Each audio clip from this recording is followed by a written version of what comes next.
پاکستان میں روف top solar کی کہانی بھئی ایک زبردست کامیابی کی کہانی بن رہی تھی۔ لاکھوں لوگوں کو اس سے توانائی کی آزادی اور مالی بچت مل رہی تھی، لیکن پھر اچانک حکومت نے سارے اصول ہی بدل دیے۔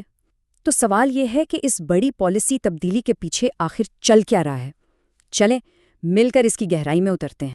جہاں بھی نظر دوڑائی جائے، دور دراز پہاڑوں سے لے کر شہروں کی بڑی بڑی چھتوں تک سولر پینلز ہی نظر آ رہے تھے۔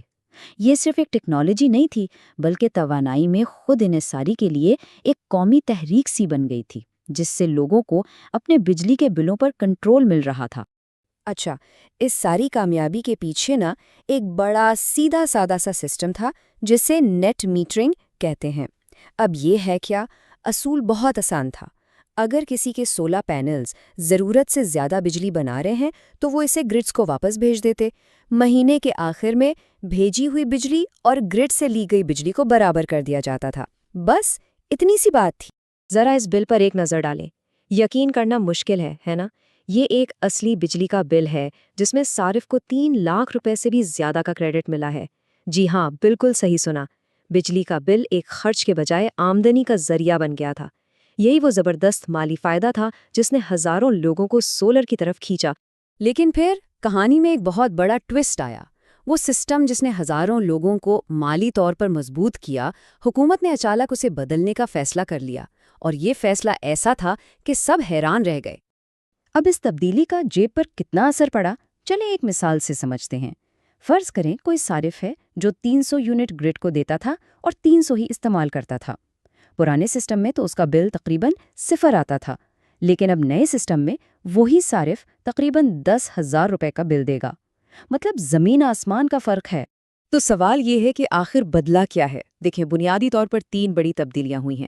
پہلی اور سب سے بڑی تبدیلی، جو بجلی گرڈ کو بیچی جاتی تھی، اس کی قیمت یعنی بائی بیک ریٹ وہ تقریباً 27 روپے سے گرا کر سیدھا 10 روپے فی یونٹ کر دی گئی ہے۔ دوسرا، بلنگ کا طریقہ ہی بدل دیا گیا۔ اب یونٹ سے یونٹ کینسل نہیں ہوگا، بلکہ جو بجلی خریدی جائے گی اس کا حساب الگ اور جو بیچی جائے گی اس کا الگ ہوگا۔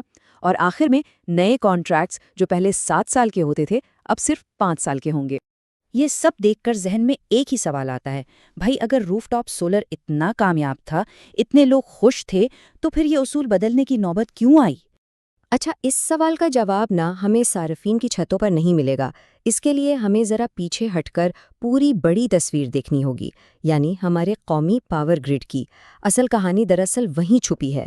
آئیے دیکھتے ہیں کہ گرڈ پر کیا بیت رہی تھی۔ یہ عدد دیکھیں، 2,83,000۔ حال ہی میں ملک میں نیٹ میٹرڈ سولر کنیکشنز کی تعداد 2,83,000 تک پہنچ گئی تھی۔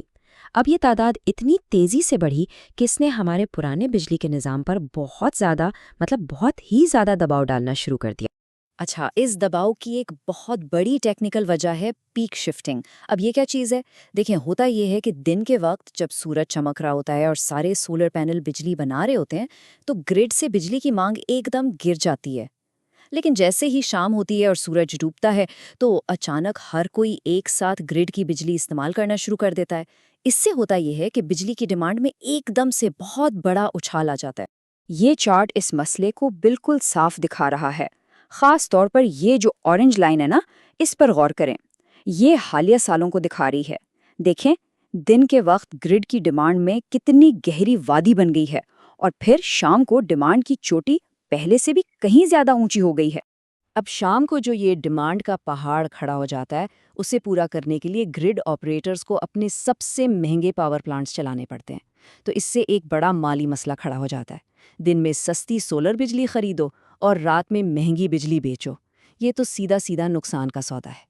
اور یہ مسئلہ صرف بڑے قومی لیول پر نہیں تھا، بلکہ گلی محلے کی سطح پر بھی اس کے اثرات نظر آ رہے تھے۔ جیسے لاہور کے اس فیڈر کی مثال دیکھیں۔ یہاں دن کے وقت اتنی زیادہ سولر بجلی بن رہی تھی کہ گرڈ کی ڈیمانڈ تقریباً ختم ہو گئی۔ اس سے وولٹیج میں خطرناک اتار چڑھاؤ اور پاور کوالٹی کے سنگین مسائل پیدا ہو گئے۔ سیدھے الفاظ میں کہیں تو یہ گرڈ کے لیے ایک بہت بڑا ٹیکنیکل سردرد بن چکا تھا۔ تو اب ان ساری ٹیکنیکل اور مالی چیلنجز کو دیکھتے ہوئے حکومت کا حل کیا تھا؟ انہوں نے ایک بالکل نیا سسٹم متعارف کرایا، جسے اب نیٹ بلنگ کہا جا رہا ہے۔ تو چلیں ذرا پرانے اور نئے سسٹم کو ساتھ رکھ کر دیکھتے ہیں۔ بائی بیک ریٹ جو پہلے تقریباً 27 روپے تھا اب صرف 10 روپے رہ گیا ہے۔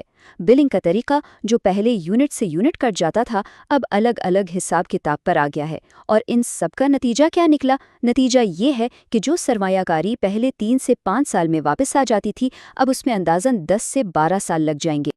یہ بار چارٹ اس فرق کو اور بھی واضح کر رہا ہے۔ دیکھیں، پرانی نیٹ میٹرنگ میں انویسٹمنٹ تقریباً 1.25 سال میں واپس آ جاتی تھی۔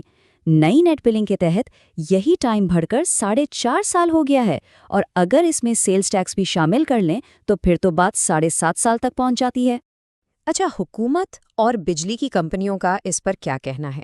ان کا موقف بالکل واضح ہے۔ وہ کہتے ہیں کہ بھئی یہ تبدیلی ضروری تھی تاکہ گرڈ کے انفراسٹرکچر کے خرچے پورے کیے جا سکیں اور جو مالی نقصانات ہو رہے تھے انہیں کم کیا جا سکے۔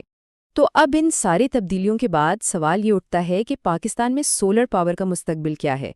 کیا یہ اب بھی ایک اچھا آپشن ہے؟ چلے دیکھتے ہیں کہ لوگ اور یہ پورا سسٹم اس نئی حقیقت کے ساتھ کیسے ایڈجسٹ کر سکتا ہے۔ تو اب جو لوگ سولر لگائیں گے انہیں اپنی سوچ بدلنی ہوگی۔ سب سے پہلی اور اہم بات، دن کے وقت اپنی بنائی ہوئی بجلی کا زیادہ سے زیادہ استعمال خود کریں۔ دوسرا آپشن بیٹری سٹوریج کا ہے تاکہ دن میں جو بجلی بنائی ہے اسے رات میں استعمال کیا جا سکے۔ اور آخر میں اب سسٹم کا سائز یہ سوچ کر نہیں لگانا کہ کتنی بجلی بیچنی ہے، بلکہ یہ سوچ کر لگانا ہے کہ دن کے وقت اپنی ضرورت کیسے پوری کرنی ہے۔ تو اگر ہم پوری بات کا خلاصہ کریں تو یہ پالیسی تبدیلیاں دراصل کئی چیزوں میں ایک توازن لانے کی کوشش ہیں۔ ایک طرف گرڈ کو مستحکم رکھنا ہے، دوسری طرف حکومت کو اپنی آمدنی بھی دیکھنی ہے، اور ساتھ ہی لوگوں کو اس طرف لانا ہے کہ وہ بجلی بیچنے کے بجائے خود زیادہ استعمال کریں۔ اور یہ سب ہمیں ایک بہت ہی بنیادی سوال پر لا کر کھڑا کر دیتا ہے، اور یہ سوال صرف پاکستان کا نہیں بلکہ پوری دنیا میں جہاں بھی سولر لگ رہا ہے وہاں یہی مسئلہ درپیش ہے کہ آخر ایسا کیا جائے کہ ایک عام آدمی کی ماحول دوست سرمایہ کاری کو بھی فروغ دیا جائے اور ساتھ ہی اس بڑے سسٹم کو بھی غیر مستحکم ہونے سے بچایا جائے جس پر ہم سب انحصار کرتے ہیں۔